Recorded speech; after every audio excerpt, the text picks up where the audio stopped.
तेजस्वी यादव इतने प्रतिभा संपन्न लोग नहीं हैं कि वो सरकार बना लेंगे आने वाले दिनों में और सरकार बनाकर वक्फ बिल को तोड़ देंगे। पिताजी तो वक्फ बिल जो आज पास हुआ है वक्फ का, उसका कभी समर्थन किए थे प्रतिपक्ष में रहते हुए भी। उसका तो वीडियो वायरल हो रहा है कि ये वैसे लोग हैं कि जब जैसा तब तैसा। ये जो अपने अल्पसंख्यक समाज के लोग हैं, पिछले 20, 25, 40 वर्षों से अगर देखा जाए तो अल्पसंख्यक समाज के लोगों को ठगने का काम लालू जी और उसके परिवार ने किया। और जब जब अवसर आया, 2015 की अगर बात करें, अब्दुल बारी सिद्दीकी जैसे सीनियर नेता बैठे हुए थे, उनको यार्ड में डाल करके अपने पहली बार जीते हुए बेटा को लालू यादव ने उप मुख्यमंत्री बना दिया। तो अल्पसंख्यकों को हमेशा ठगने का काम लालू जी के परिवार ने किया है। और फिर ठगने का ये डायलॉग है कि मेरी सरकार होगी तो हम बदल देंगे, न 9 मन तेल होगा न राधा नाचेगी।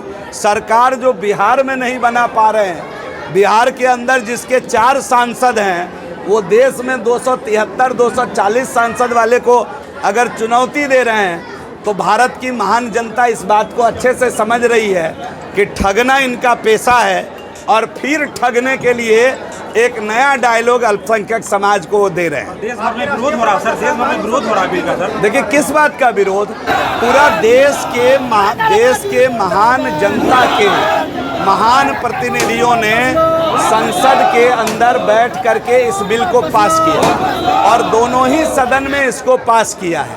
तो देश चलेगा, लोकतंत्र चलेगा संविधान से। और देश के संविधान ने ये ताकत भरी है, सदन के अंदर बहुमत के आधार पर इसको पास किया गया है। हम इस देश के गरीब अक़लियत की भी चिंता करते हैं, हम इस देश के गरीब अल्पसंख्यक का भी नरेंद्र भाई मोदी चिंता करते हैं, जिनको देश के आज़ादी के बाद आज तक ठगा गया, उसकी चिंता करते हुए इस बिल को लाया गया है। और देश के अक़लियत का भी एक बड़ा तबका इस बिल के समर्थन में है। 2-4 लोग विरोध में कहीं अगर बोलते रहेंगे, इससे लोकतांत्रिक प्रणाली पर कोई फर्क नहीं पड़ता। रानी का घर बना हुआ वक़्फ़ की जमीन पर सर। अरे धमकी, हम सारे चुनौतियों को कबूल करते हैं। शाहनवाज जी हमारे फायर ब्रांड नेता हैं, शाहनवाज जी हमारे बहुत योग्य सुयोग्य नेता हैं। और शाहनवाज जी की धमकी को भी हम लोग देखेंगे। अगर धमकी आया है, आरोप है कि अडानी अंबानी को फायदा पहुंचाने के लिए आपने बिल लाया है। घर में बना हुआ वक़्फ़ की जमीन में। ये तो वक्फ वाले तो कह देंगे ये भी बना है वक्फ की ज़मीन पर, यही तो दिक्कत है। ये नहीं कोई तर्क तो हो इसका, इस पर बड़ा लंबा डिबेट हो जाएगा। आप अगर समय लेकर आएंगे तो मैं बताऊंगा।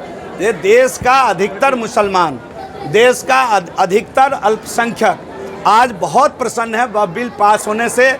जिसके लिए वक्फ बनाया गया था, आज नरेंद्र मोदी ने उसके हवाले ये वक्फ कर दिया। इसलिए देश के अक़लियत को इस बात की प्रसन्नता है। नरेंद्र मोदी सरकार को, एनडीए की सरकार को वो धन्यवाद दे रहे हैं, साधुवाद दे रहे हैं।